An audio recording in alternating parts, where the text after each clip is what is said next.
શ્રીમદ ભાગવત સપ્તાહના ચતુર્થ દિવસે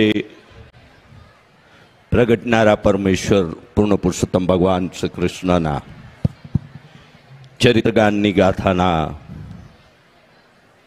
આ સત્સંગ ઉત્સવના પ્રારંભે ભાગવત ભગવાનનું પૂજન પૂજ્ય ચંદુમાં, ઉષામાં, ચેતનાબેન, પૂજાબેન અને આડે ઠક્કર પરિવારના અન્ય બહેનો સંપન્ન કરશે તેવી વિનંતી છે.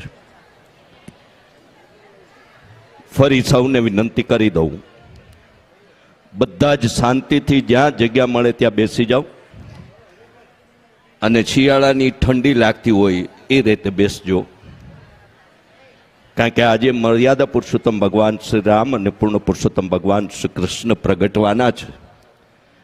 ત્યારે સ્વાભાવિક આપણને બધે નહીં એ પાવન પ્રસંગના સાક્ષી બનવાની જ્યારે આવી સરસ તક મળી છે, ત્યારે બધા જ ભાઈઓ બહેનો, જો સંભળાતું હોય તો અમલવારી કરજો. બધા જ ભાઈઓ બહેનો મહેરબાની કરી સ્થાન લઈ લેશે. મારા ડાબા જમણા હાથે પણ બેઠકની વ્યવસ્થા છે.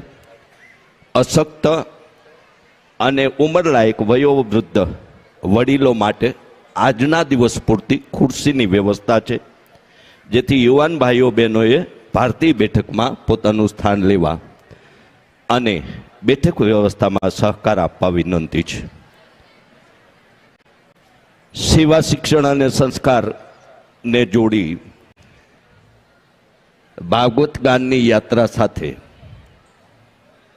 સામાજિક ઉત્તરદાયિત્વના સંકલ્પોને સાકાર અને સિદ્ધ કરવાના એક સેવા ભાવનાના સંકલ્પોથી પૂજ્ય જિજ્ઞેશ દાદા રાધે રાધેના સીધા માર્ગદર્શન તળે અને એમના જ સંકલ્પબદ્ધતાની સિદ્ધતા એટલે અમરેલી લાઠી હાઈવે પર અમરેલીથી 16 કિલોમીટર દૂર કોઈ પણ સમાજના ગરીબ ઘરના બાળકોને ધોરણ 11-12 વિજ્ઞાન પ્રવાહમાં આપણે નિઃશુલ્કપણે અભ્યાસ કરાવી અને તથાસ્તુ વિદ્યાપીઠના પવિત્ર પ્રાંગણમાં શિક્ષિત અને દીક્ષિત કરવા તથાસ્તુ વિદ્યાપીઠ નિર્માણાધીન થઈ રહી છે. એ પાવન પરિસરમાં બિજાડતા મીઠુડા રાધાકૃષ્ણ દેવ પ્રેમ મંદિર, ગૌશાળા, નિત્ય ભાગવતજીના હોમ સાથે થતા યજ્ઞ, દ્વારિકાથી પદયાત્રા દ્વારા પ્રેમ મંદિરમાં સ્થિત થયેલ અખંડ જ્યોતના દિવ્ય દર્શનનો અવસર મેળવવો એ પણ આપણા સૌ માટે એક અહોભાગ્ય અને સદભાગ્યનો વિષય ગણી શકાય.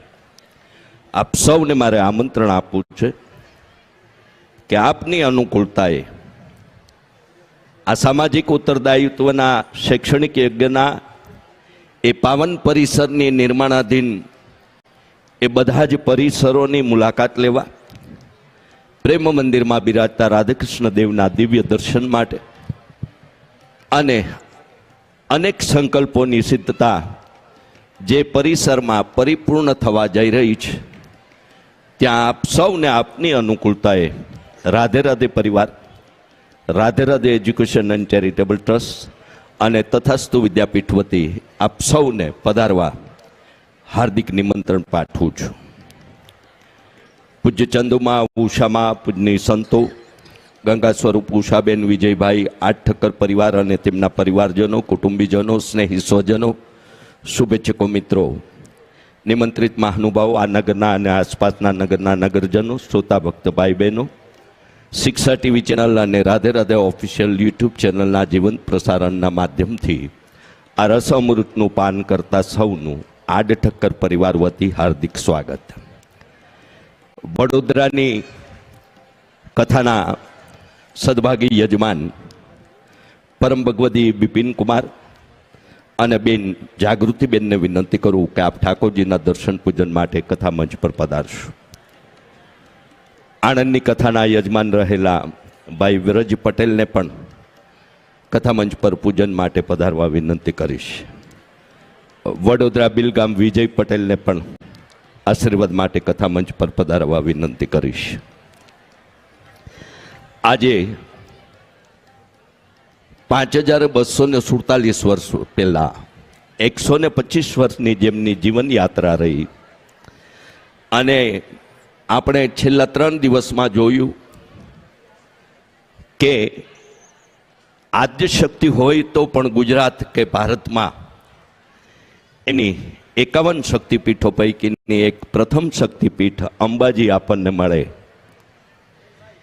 એવો પૂર્ણ પુરુષોત્તમ ભગવાન કૃષ્ણ પણ 14 વર્ષ એ ગોકુળ, મથુરા અને વૃંદાવન પછીની 100 વર્ષની જીવન યાત્રા માટે એણે ગુજરાત પસંદ કર્યું. એમ કહું તો એમાં કંઈ ખોટું કહેતો નથી અને તેથી કૃષ્ણ ગુજરાતી હતો છે એમ કહેવું પણ ખોટું નથી. કારણ કે દ્વારિકા નગરીમાં 100 વર્ષ આપણને દિવ્ય, ભવ્ય અને એક આપણને ગમતું સ્વરૂપ એ એવો છે કે આપણે જે રીતે એને નિરૂપીએ એ રીતે એ નિરૂપાઈ જાય છે અને એવા નિરૂપણથી આપણે એને ભજીએ અને એના ઉપર શ્રદ્ધા અને ભાવ અને ભક્તિ વ્યક્ત કરતા રહીએ છીએ. અને તેથી જ કદાચ ગવાયું છે કે હરિ તારા 6000 નામ, ક્યાં નામે લખવી કંકોત્રી. આપણને કેટલા બધા ભગવાનો મળ્યા છે, કેટલા બધા દેવી દેવતાઓ મળ્યા છે. એટલે સંખ્યાની રીતે નહીં, પણ સૌની જે કંઈ શ્રદ્ધા કે ભક્તિ જે સ્વરૂપમાં સમાયેલી છે એ સ્વરૂપે એ નિરૂપાઈ જાય છે અને આપણને મળવાનું એવો અવસર પ્રાપ્ત થાય છે. આવું એ કહેવા પાછળનો મારો ભાવાર્થ છે. અને તેથી જ આપણે સતત પૂજ્ય દાદાના મુખેથી અને ચંદુમા જેવા સંતો, આઠ ઠક્કર પરિવાર જેવા સદભાગી યજમાનોના એ સદભાગીપણાથી આ જ ગ્રંથના ગાન આજે પૂરું થાય અને ત્રીજા દિવસે શરૂ થાય કે બીજા દિવસે શરૂ થાય એમ સતત અવિરતપણે આપણે બધા જ પૂજ્ય જિજ્ઞેશ દાદાના શ્રીમુખથી વહેતા એ રસગંગાના રસ પ્રવાહથી પાવન થઈ રહ્યા છે. એવો જ આ અવસર એટલે કૈલાસ નિવાસી વિજયભાઈ વલ્લભજીભાઈ આડઠક્કર ભદ્રેશ્વરવાળાના મોક્ષાર્થે પૂજ્ય ચંદુમા ગુરુદેવના સાનિધ્યમાં શ્રીમદ ભાગવત સપ્તાહના 4th દિવસના આ ગુણગાનના મર્યાદા પુરુષોત્તમ ભગવાન શ્રી રામ અને પૂર્ણ પુરુષોત્તમ ભગવાન શ્રી કૃષ્ણના પ્રાગટ્યના આપણે સૌ સાક્ષી બનવાના છીએ. મારા ડાબા હાથે હજી ઘણા બહેનો ઊભા છે. એ બધા જ બહેનોને વિનંતી કે તમે જ્યાં જગ્યા મળે ત્યાં સ્થાન લઈ લો. સ્વયંસેવકો પણ બેસાડવાની સેવા કરે, ઊભા રહેવાની નહીં. જે કોઈ આવે એને જરા 2 હાથ જોડીને આપ વિનંતી કરો કે આપ સ્થાન લઈ લો. મારા જમણા હાથે પણ સતત આવવાનો પ્રવાહ ચાલુ જ રહે છે, જેથી કથા પ્રારંભ થયા પછી મુખ્ય પ્રવેશ દ્વાર પાસે જે કોઈ સ્વયંસેવક કે સેવાભાવી જીઆરડી હોય કે પોલીસ હોય એ થોડી વ્યવસ્થા જળવાઈ રહે અને ત્યાં જગ્યા હોય ત્યાં સ્થાન લઈ લે. એવું જો ગોઠવાશે તો આપનો આભારી થઈશ. આવો 4th દિવસે જેની અનેક લીલાઓ પછી એ વય પ્રમાણે છે બધું. દાખલા તરીકે આવતીકાલે એની બાળ ચરિત્રની લીલાઓ, પણ આજ તો એ પ્રગટવાના છે. એટલે એ પ્રગટનારા પરમેશ્વરની જન્મે તે જીવ અને પ્રગટે તે પરમેશ્વર એવા મર્યાદા પુરુષોત્તમ ભગવાન શ્રી રામ અને પૂર્ણ પુરુષોત્તમ ભગવાન શ્રી કૃષ્ણના એ પ્રાગટ્ય લીલા એટલે લીલા પુરુષોત્તમ નારાયણના દિવ્ય ચરિત્રોની અદ્ભુત ગાથા એટલે શ્રીમદ ભાગવત એવા પ્રગટનારા પરમેશ્વરના એ પ્રભુના પ્રભાવના એ પ્રભાવથી આપણે સૌ પૂજ્ય દાદાના મુખેથી પ્રવાહિત થનારા એ પ્રવાહથી પ્રભાવિત થઈએ એવી પૂજ્ય દાદાના ચરણોમાં પ્રાર્થના સાથે આપ સૌનું હાર્દિક સ્વાગત. હર હર મહાદેવ. જય શ્રી કૃષ્ણ. રાધે રાધે.